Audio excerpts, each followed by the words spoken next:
Hi guys, and welcome back to Chengi's World. I am doing some recording during the day, which is quite nice, so I'm trying to figure out how to position the sun, but let's see. We might be able to. That's better. So welcome back to Chengi's World for those of you who are always here on my channel watching, especially the one that tends to fall asleep. You're alright, you can fall asleep. And welcome back to every single person who is part of my world. For those of you who are new, welcome to Chengi's World. Make sure you subscribe, like, comment, unlike, whatever, but talk to me because you are welcome here in Chengi's World. Come and join the party. So today I wanted to talk about something that again is really close to my heart. I was watching The Holiday and Love Actually. I really love movies. That's part of my sort of pastime. I love watching a good old film. And while I was doing that, there's a scene in Love Actually where the best friend is in love with the best friend's wife, and he sort of does everything he can to stay away from her. Anyway, she finds out, played by Keira Knightley, and then she realizes why he was distant and whatever else. And at the end of the day, he sort of has to come out and say, and then eventually he sort of knocks on her door and he does this big performance with cards and he says, I will never stop loving you. You will always be perfect, even when you're 100 years old. And anyway, she smiles, he walks away, she runs over, gives him a, it's a Hollywood thing, gives him a kiss, and he sort of walks away. And while he walks away, he says, enough. And The Holiday is another favourite movie of mine where Kate Winslet character is in love with this guy who eventually proposes to somebody else, and she can't get over him, and eventually she meets somebody else. Now, if you haven't seen both of those movies, you've got to watch them. They're totally cool. It's not a movie review, but I do love those two films. But I was sort of reflecting on the whole subject of unrequited love, because we have all... I don't think that you can be in the world of dating looking for love and truly say that you have not experienced what it is to be in love alone. That's what I call it. To totally meet somebody who lights you up, who everything about them, you just know that they were meant to be yours. You absolutely adore them. You get on like a house on fire. You cannot understand. Loving them would be easy for you. Giving them the love that they need, giving them the sacrifices they need, being that woman that you know that you are for them would be so easy for you to do. It would come so naturally. But you know that when you look in their eyes, it's not there. They just don't feel the same way, and they quite simply are happy to enjoy the glow that comes from your adoration, but they're just not feeling you like that, right? It's a whole different kind of rejection that a woman or a man has to go through. It's a very unique type of rejection, because it's not that person is saying you're not good enough. It's just that to that person, it's just not there. There's no spark. And you think to yourself, but I am attractive, I am sweet, I am everything. We get on like, why can't we be more than friends? But for that person, it's just not there. And the temptation is to hold a candle for that person forever. The temptation is to stall your life and to hope against all hope, and much worse, to prove yourself, prove to that person that you are worthy of love. Now, I just wanted to say to you guys that there is no way of making somebody love you. There's no way of making somebody see you as more than what they see you as. And if you continue to put yourself in that position, you will be used. Because we all want somebody to adore us that we owe nothing to. We all want somebody who will go out of their way to serve our purposes, and we owe them nothing. And you will find yourself in a very time-wasted, heartbroken situation when they choose the person that does sort of spark them, when they make that decision to be with that person that they feel is right for them. Even when you look at that person, you think, no, I'm right for you. And I guess if you are going through this, or have gone through this, or will go through this, the sadness and the deep sense of grieving and loss when you are in love alone, when you realize that we're not here together, we're not in the same emotional place and space together, is so deep and so hurtful and so hard to reconcile with your mind, that you can end up nursing the grief and nursing that position until it begins to cripple you.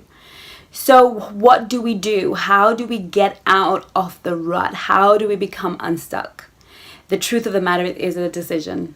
It's simply a decision.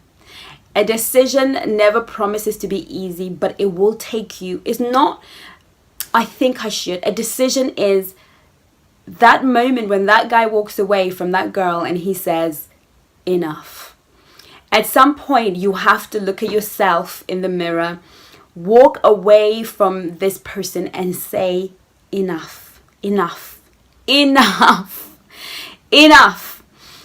And create a clear path for yourself and let the grieving process take place. Let the anger, let the acceptance, let everything else that has hurt you, let it all take its course. Let it all take the place that it needs to take in your life. And you move on and you decide. And that decision means exclusion. It's okay for yourself to remove yourself from that person. Remove yourself from their life. You don't have to delete them from your social media. But unfollow them. Don't be unapologetic about how you need to heal. Number 2, begin to imagine and dream bigger dreams. I've done a video on rejection and how to handle rejection. And all of the stuff that I say in that video are very relevant for you if you're going through this right now. And I wanted to say this one thing about this particular video is that the thing that really struck me and struck my heart is when I was sort of speaking to God and I was saying, gosh, Lord, what a waste of emotional energy, what a complete waste to invest time and energy and time into somebody who simply, they're just not feeling you like that. And God spoke to me and he said, Chengi, love is never a waste of time. And that's what I want to leave with you right now, is that to love someone who doesn't love you back is in fact the highest ever calling upon a man. Because Jesus says, look, it's easy to give to those who give to you. There's no reward in that. If I'm going to invite you to my house knowing that you will invite me to yours, then the reward is your invitation back. But if I invite you to my house knowing you don't have a house to invite me, then the reward has to come from heaven, right? So if I give you a gift knowing that you will give me a gift, then the reward is in the reciprocity of the whole affair. The fact that I can, you can, that's the reward, that we have people who can and who can. But there is a greater and higher, a more profound blessing when we love those who cannot love us back. When we give to those who cannot give us back. When we invest time, love, effort, energy into somebody who cannot give it right back. We think it's a complete waste of your time and energy. But as far as God is concerned, as far as heaven is concerned, you have done the best. You are the perfect reflection of his love. You are the perfect reflection of Christ. Yes, you were giving that love because you were hoping that you would be loved back, but you gave that love nevertheless. You gave that love and you didn't get it back from that person. And what I want you to know, that God wanted me to know, that really comforted my heart, is that when you invest that love into somebody who cannot and will not love you back the way that you want to be loved back, you are storing your riches in another place. A person more worthy, more right, somebody who you cannot I mean, if you think you have a connection with this person, if you think that this person was your all in all, there is another person waiting for you. And the reason why you've been able to locate them is because you've stored your riches in a different place. It's because you're sowing good seed. So I want you not to feel broken by the fact that you've had to say enough to the years, the weeks, the months of pining and giving and loving to somebody who just won't love you back. You remember their birthday and they never remember yours. And they're not mean about it. You just don't mean to them what they mean to you. And every day you see them, you fall for them. It's human. It's normal. And it's not something to beat yourself over the head about, saying, oh my God, I wasted time, loving this person. No, you didn't. You invested. You put a seed in the ground, and one day it's going to come back to you, because nothing is lost when we love. Nothing is lost when we give. Giving is the most amazing and profound way to receive. As long as it was genuine love, not lust, but genuine love, and you sowed it, it might not reap a reward in this person, but it's coming through somebody else. So don't feel hurt. Don't feel like your time is wasted. Why did you invest time in somebody who didn't love you the way you love them? No, you've invested in yourself. You've invested in your future. But you must get to that point where you say, enough. And it will take all the strength God has given you. It will take all the will in the world to walk away and stop hoping. And when the hopes keep coming back, it will take every kind of discipline in you to say, no, enough.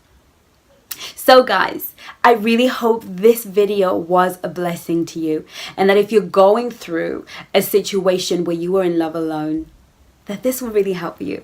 Guys, I look forward to seeing you guys soon. Thank you so much for watching. Make sure you subscribe, like and comment, and I'll see you again on this channel. Take care of yourself, and I will see you on Instagram, Facebook and Twitter, Chengi's World, and it will be on and popping, and we will keep this conversation going. Take care of yourself. Love you lots. Mwah.